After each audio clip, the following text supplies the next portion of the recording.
का समय आ गया है। पर हमारी आनंदी तो अभी सिर्फ 9 साल की है। अभी तो उसके पढ़ने लिखने और खेलने कूदने के दिन हैं। देख पाती है और जितना जल्दी मेरे घर से विदा। पर बाबू, इसमें मेरी क्या गलती है? आप मुझे पढ़ाई करने क्यों नहीं देते? तेरी गलती है कि तू एक लड़की है। लड़का होती तो क्या बाबू? लड़का होती तो क्या? ऐ लड़की, ज्यादा जबान ना चला, नहीं तो जबान हलक से खींचकर बाहर निकाल दूंगा। बाबू, मैं पढ़ लिख कर कुछ बनना चाहती हूँ। मेरी पढ़ाई ना रोको बाबू। आनंदी, तुझे पढ़ना है तो पढ़, लेकिन सारी उम्र बाप की छाती पर यूं बोझ बनकर ना बैठ। पर बाबू, अभी तो मेरी उम्र पढ़ाई लिखाई की है।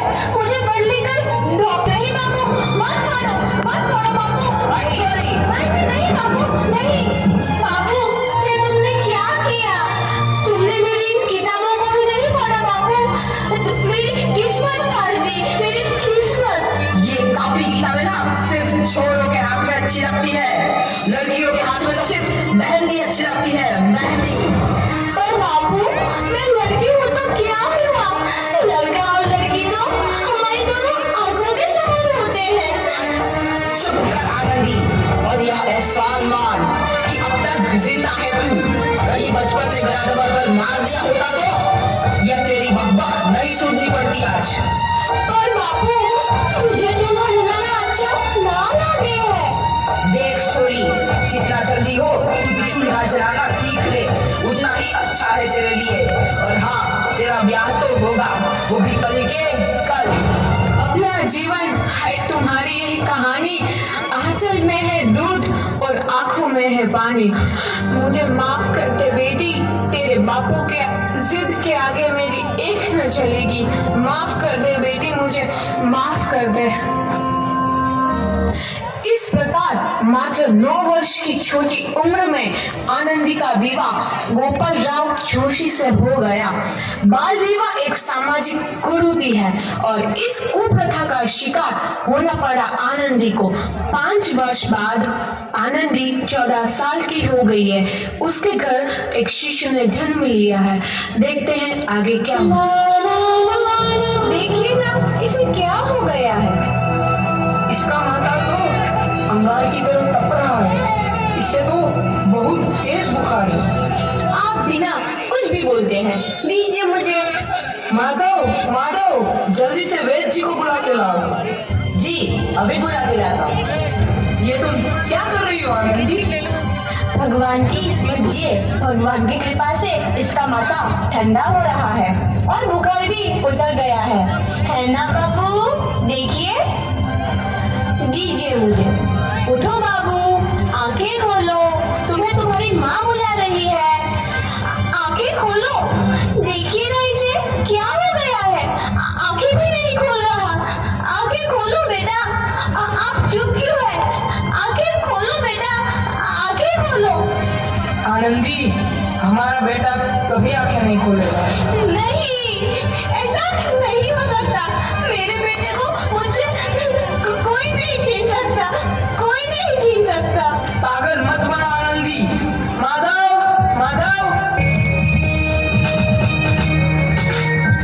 आनंदी, बंद करो ये पागलपन।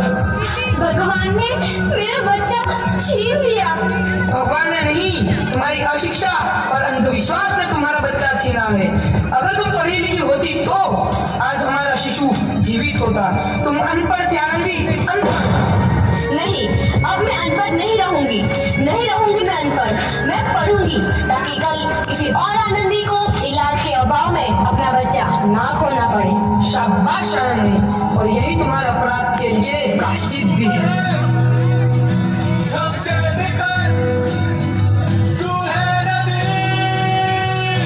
आनंदी, तुम्हारी 12वीं का परिणाम आ गया है। तुमने पूरे कॉलेज में प्रथम स्थान अर्जित किया है।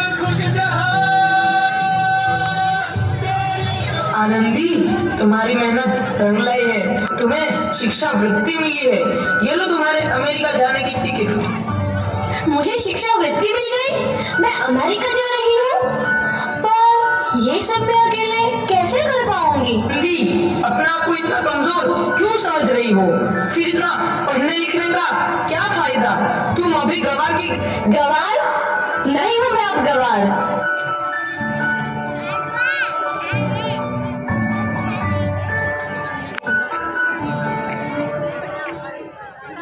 तो इस प्रकार 7 अप्रैल 1883 को आनंदी अमेरिका के पेंसिल्वेनिया के लिए रवाना हुई और 3 साल बाद उन्होंने डॉक्टर ऑफ मेडिसिन की उपाधि प्राप्त कर ली। इधर आनंदी के पिता की तबीयत बहुत खराब है। आगे क्या होता है देखते हैं।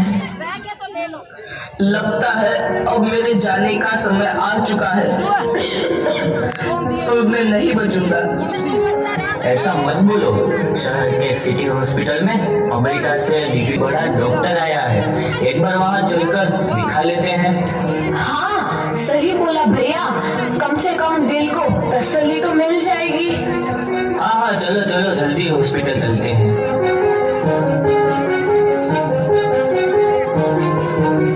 इस मरीज की हालत तो बहुत ही खराब है। कोई चमत्कार ही इसे बचा सकता है। ऐसा मत बोलो भाई, डॉक्टर साहब कब तक आ जाएंगे? लो आ गई डॉक्टर मैडम। डॉक्टर मैडम जल्दी देखिए, मरीज की हालत बहुत ही खराब है।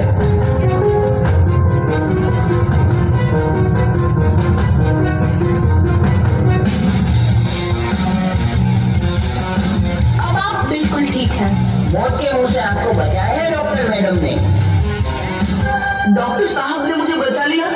मुझे मिलना है डॉक्टर साहब से। डॉक्टर साहब नहीं, डॉक्टर मैडम बोलो। डॉक्टर मैडम, उन्होंने ही तुम्हें जीवन दान दिया है। लो आ गई डॉक्टर मैडम, मिल लो उनसे। डॉक्टर मैडम, आपका बहुत बहुत धन्यवाद। आपने मेरी जान बचाई। इसके बदले में मैं गरीब भला आपको क्या दे सकता हूँ?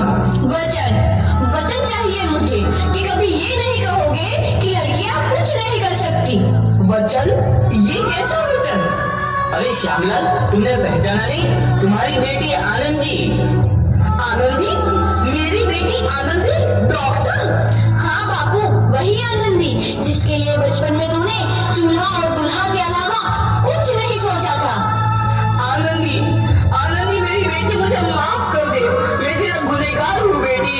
नहीं नहीं बाबू, वही आनंदी जिसके हाथ पीले करके तुम उसकी सारी जिंदगी काला कर देना चाहते थे। माफ कर दे मुझे मेरी बच्ची, माफ कर दे। मैं तेरा अपराधी हूँ मेरी बच्ची, माफ कर दे। नहीं बाबू, मैंने तो तेरा एहसान चुकाया है। याद है ना अपना एहसान जो बचपन में तुमने मुझ पर किया था? ताने सुना सुना कर जीते जी मार डाला था मुझको। अब बोल, और किस किस को मारेगा? आनंदी बेटी, मुझे माफ कर दे मेरी बच्ची। मैं तेरा गुनहगार हूँ। बाबू, आपने ही तो बोला था किताबें सिर्फ बेटों के हाथ में अच्छी लगती है, बेटियों के हाथ में तो सिर्फ मेहंदी। बेटों और बेटियों में फर्क करना तो आंखों में फर्क करने समान है। एक का पढ़ना और दूसरे का ना पढ़ना सामाजिक अंधकार है बाबू, सामाजिक अंधकार। उपकार मांगता हूँ मैं तुझ जैसी बेटी का, जिसने सारी उम्र मुझको मांगा बड़ी का दर्जा। वरना सच तो यह है कि मैं तेरी माफी के लायक भी ना हूँ। मुझे सब बाप तेरी बराबरी कर सके उसके मैं लायक भी ना हूँ मेरी बेटी, मैं लायक भी ना हूँ। अपने बापू को क्या माफ नहीं करोगे आनंदी? माफ कर दो आनंदी, माफ कर दो। सुबह का भूला यदि शाम को घर लौट आए तो उसे भूला नहीं कहते। बापू। तो इस प्रकार आनंदीबाई जोशी ने अपनी मेहनत और अटूट इरादे से न केवल भारत की पहली महिला डॉक्टर बनी, बल्कि आगे चल के उन लड़कियों के लिए सुनहरा रास्ता दिखा गई जो जीवन में कुछ करना चाहते थे।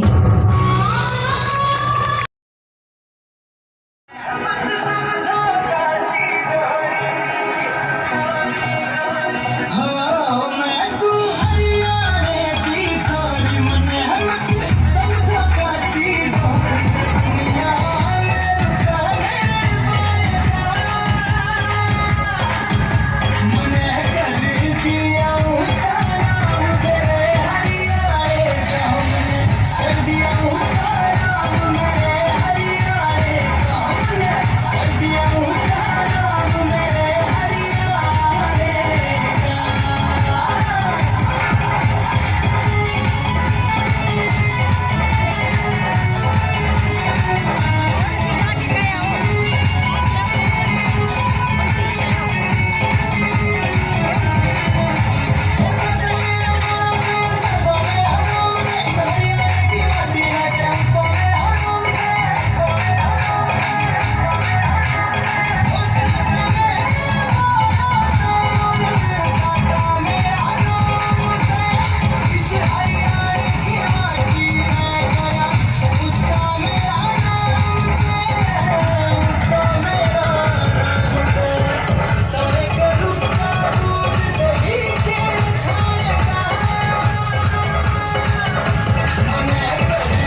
2 बार लगाते हैं।